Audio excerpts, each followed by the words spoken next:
प्यारे बच्चों, मैं आज 10th क्लास में जो द्विघात समीकरण पढ़ना है उसका एक लेसन हमने आपको पढ़ाया था। उस लेसन में क्या था, पहचानना था कि कोई जो इक्वेशन दिया है द्विघात समीकरण है या नहीं है। दो तीन बातें मैंने बताई थी आपको। पहली बात फिर भाई दिखा दो एक बार कि द्विघात समीकरण में क्या होना चाहिए, चर राशि का x का घात x करता है y करता है z का पावर 2 होना चाहिए, पहली बात। दूसरी बात, चर राशि का घात फ्रैक्शन में नहीं होना चाहिए, चर राशि का पावर फ्रैक्शन में नहीं होना चाहिए। तीसरी बात चर राशि को रूट के अंदर नहीं होना चाहिए। तीन बात ध्यान रखेंगे फिर दिक्कत नहीं होगी। तो आगे हम लोग चलते हैं। आज हमें सीखना है द्विघात समीकरण हल करने की विधियां। तो द्विघात समीकरण हल करने की दो विधियां होती हैं। मैं दोनों ही विधि समझाता हूं, आपको समझने का प्रयास कीजिए। एक विधि तो होता है, पहले देखिए, द्विघात समीकरण हल करने की विधियां। द्विघात समीकरण हल करने की विधियां। दो विधि है। पहली विधि है गुणनखंड द्वारा बाय फैक्टराइजेशन। दूसरी विधि है बाय फार्मूला। समझ लीजिए पहले। x equal to minus b plus minus under root b square minus 4ac बटा में 2a। इसी को ऐसा भी लिखा रहेगा, minus b plus minus under root d बटा में 2a। कहाँ लिखा रहेगा बताऊंगा अभी आपको। एक बात आप पूछ सकते हैं हमसे, मन में ऐसा प्रश्न उठ सकता है कि सर ये प्लस माइनस क्या चक्कर है, प्लस माइनस क्यों लिख रहे हैं। तो जान लीजिए आप बढ़िया से पारे बच्चों। देखिए 16 है ना, 16 का रूट निकालेंगे तो प्लस भी 4 होगा और माइनस 4 भी होगा। क्यों भाई? इसीलिए कि प्लस 4 का स्क्वायर भी 16 और माइनस 4 का स्क्वायर भी 16।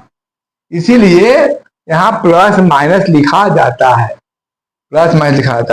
तो अब देखा जाए हम लोग, ये फॉर्मूला हो गया। ये डी क्यों लिखा गया मैं बताता हूँ अभी आपको, ये फॉर्मूला सिखाता हूँ। ये हमको उम्मीद है कि आप नोट कर लिए होंगे। नोट कर लीजिए, फिर मैं आपको आगे सिखा रहा हूं। आगे देखा जाए, एक चीज आता है इसमें बाबू आप लोगों का समझना है, वो है विवेचक या विविक्चर, डिस्क्रिमिनांट। समझिए ध्यान से। एक है फॉर्मूला में विवेचक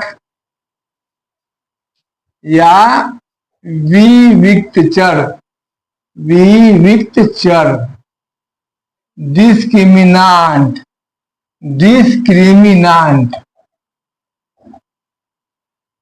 ऑफ क्वाड्रेटिक इक्वेशन। ये क्या है समझने का प्रयास, इंपॉर्टेंट है, काफी इंपॉर्टेंट है। देखिए कहता है बी स्क्वायर माइनस 4ac को द्विघात समीकरण ax square plus bx plus c पर 0 का विवेचक कहते हैं। विवेचक पर काफी प्रश्न बनाने पड़ेंगे आपको। कैसा क्वेश्चन पूछे विवेचक से? तो पहला पूछ सकता है, एक द्विघात समीकरण दे देगा, कहेगा विवेचक निकालिए। दूसरा है विवेचक के आधार पर मूलों की प्रकृति ज्ञात करना। ये दूसरा है, ध्यान समझिए इसको। मूलों की टॉपिक क्या है? विवेचक के आधार पर मूलों की प्रकृति ज्ञात करना। मूलों की प्रकृति ज्ञात करना। ध्यान से समझिएगा, इंपॉर्टेंट है काफी। 3 बातें होती है यदि, अच्छा एक और जान लीजिएगा, इसे डी अक्षर द्वारा व्यक्त किया जाता है, व्यक्त किया जाता है। इसलिए हमने समीकरण में लिखा था, फॉर्मूला में x बराबर बी स्क्वायर लिखा था, x बराबर minus b plus minus under root d, d means b square minus 4ac। समझिए, यदि बी स्क्वायर माइनस 4ac बराबर 0, तो वेरी वेरी इंपॉर्टेंट है, तो मूल समान और वास्तविक होंगे, समान और रियल एंड इक्वल वास्तविक होंगे।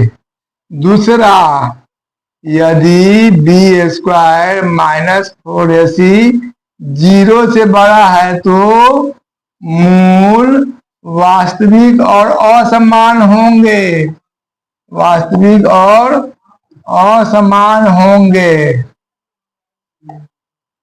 और तीसरा, यदि बी स्क्वायर माइनस 4ac 0, तो मूल काल्पनिक होंगे। काल्पनिक मतलब नहीं निकलेगा, मूल निकलेगा ही नहीं। ये नोट कर लीजिए, फिर मैं क्वेश्चन पर आता हूँ। वीडियो अच्छा लगा हो तो लाइक और सब्सक्राइब कीजिएगा। अगले वीडियो में क्वेश्चन सिखाया जाएगा।